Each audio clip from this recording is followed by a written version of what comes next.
What's up, GTI? We are back for our final video of this semester. First up, a new episode of What's Going On in Hong Kong.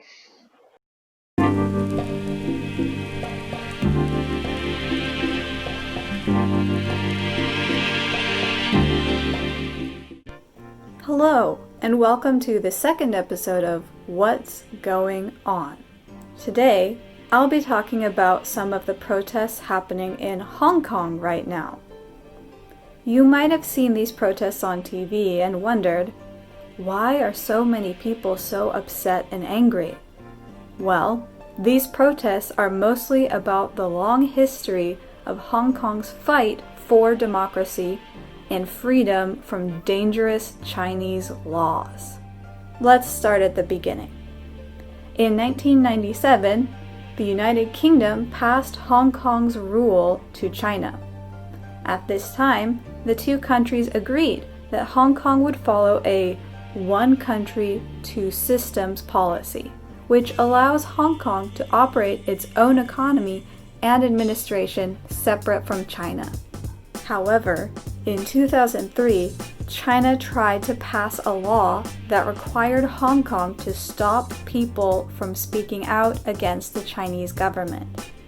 The people were very concerned about this national security law, and a large protest was held on July 1st, the anniversary of the day the United Kingdom handed Hong Kong to China. Because of this protest, the national security law was not passed, and Hong Kongers continued to speak their political opinions freely.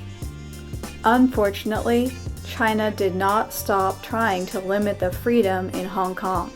In 2014, the Chinese government tried to change a law that allowed Hong Kong free elections.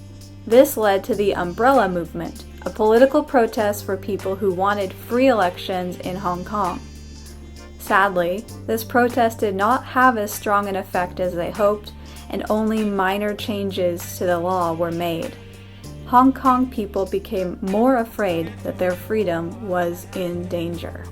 In June of 2019, protests began again in Hong Kong because of a proposed law that would allow the Chinese government to arrest people in Hong Kong who make political statements against China. More than 1 million people marched in the city to protest this proposal. Finally, after 13 weeks of protesting, the proposed law was cancelled. However, the people of Hong Kong were still very upset and demanded democratic elections and more freedom from China's government. This year, on July 1st, China secretly passed a new national security law that gives mainland China more power to investigate and punish people who speak up against Chinese policy. It uses unclear language and says that people who speak against the Chinese government might go to prison for the rest of their life. This law also allows people who are arrested to be taken to China for a secret trial, so no one can know the truth about what they did or did not do. People in Hong Kong were told not to go out and protest the new national security law. Many police officers waited in the streets to stop them. However, after the new law was announced, hundreds of people went out to protest anyway. People who are against this law say it shows the true end of the one country, two systems policy that has allowed Hong Kong freedoms not available in mainland China, such as independent news, a safe trial, and the ability to protest freely. Because of this new law, people believe that Hong Kong is less safe to visit. If you would like to know more about this topic, you can check the links in the description below this video. Thanks for joining us for this episode of What's Going On.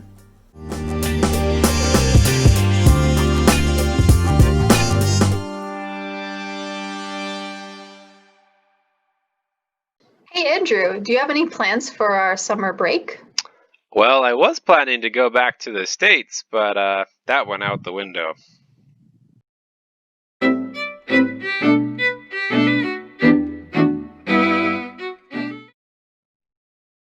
Okay, the phrase of the week this week is go out the window. We use this phrase when something, like a plan or an idea, is forgotten or disappears completely. It often happens quickly or as the result of something else. And we most often use this in the past tense as went out the window. So you might hear something like, I had plans to travel to the United States, Thailand, and Italy this summer. But because of the coronavirus, those all went out the window. The plan to travel is now completely gone or impossible, so it has gone out the window. Or you might also hear, teams can practice for weeks, but once the game starts, all of their strategy often goes out the window. What we're saying here is that once the team actually starts playing in a real game against real opponents, they forget about their strategy, or it goes out the window. So the next time you have a plan or an idea, and then it is forgotten or disappears completely, you can say that it went out the window. See you next time on Phrase of the Week.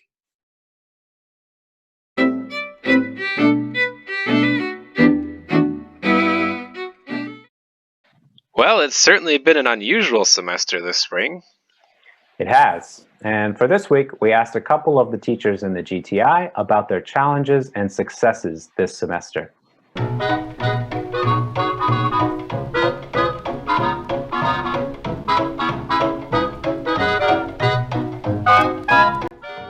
My biggest challenge this semester was tech.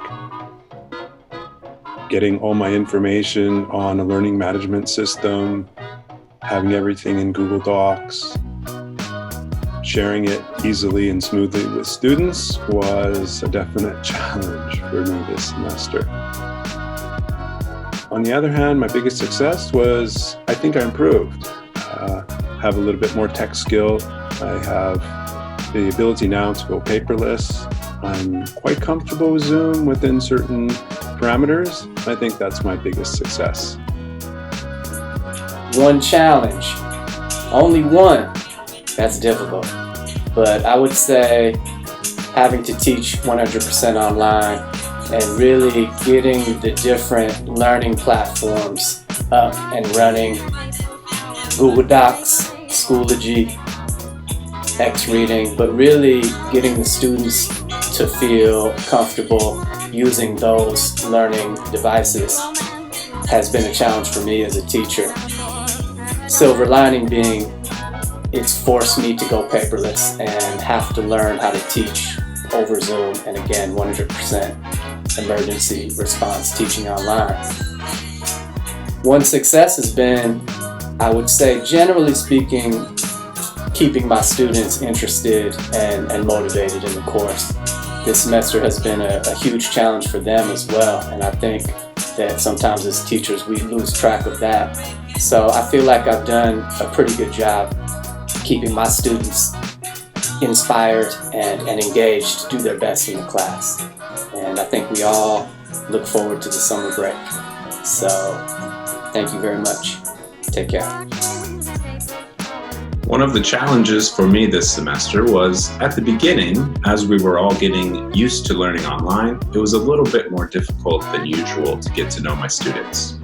One of the successes this semester, I think, is that everyone has become a lot more comfortable learning online, and my students have become a lot better at reading and writing in English.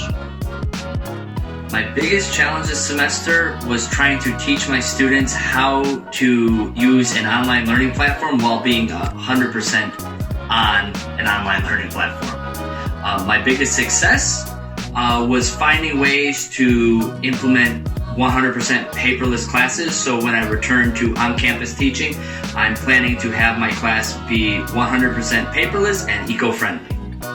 One of the challenges that I faced this semester was the fact that I was teaching completely new classes, and I also had to find a way to do activities that we would normally do in person through Zoom. But one of my biggest successes is the fact that I was able to find many new tools that not only allowed me to change some of the activities so that we could do them through Zoom, but also gave me a way to do completely new activities that I didn't even think of before. Well, I think the biggest challenge we all faced this semester was quickly learning how to use Zoom and becoming Zoom experts. And we've done that pretty well. So I think we all deserve a round of applause. And that goes for the students, all of you guys, and all of us teachers as well. And for me, I think one of the biggest successes has been learning to really manage with Google Forms. And I think that gives excellent feedback to students on like quizzes, for example, so you can really illustrate which questions we need to work on again. And personally, for me teaching my Life in the UK course, thank you to all of my wonderful students, all 78 of you who've taken that course and are enjoying. I'm enjoying reading your feedback comments. Thank you all very much. I'm sure this is true for a lot of people, but one of the biggest challenges for me was learning how to communicate through a digital medium. I'm really used to gesturing and I like to move around a lot, so finding ways to still be myself while I was on a computer all day took a bit of work and was a bit of a challenge for me. But on the other hand, one of my biggest successes was I feel like I was able to really get to know my students this semester. I spent a lot of time chatting with them at the beginning of classes and also throughout the week. I tried to make time every class to sort of chat with students and get to know them, because I feel like it feels more impersonal just to sit in front of a screen. And so I feel like taking the time to talk to each student and get to know them a little bit better helps me create a more human connection, even through a medium that can be so impersonal. So I was really happy with that, and it's something I'd like to continue going forward in my classes.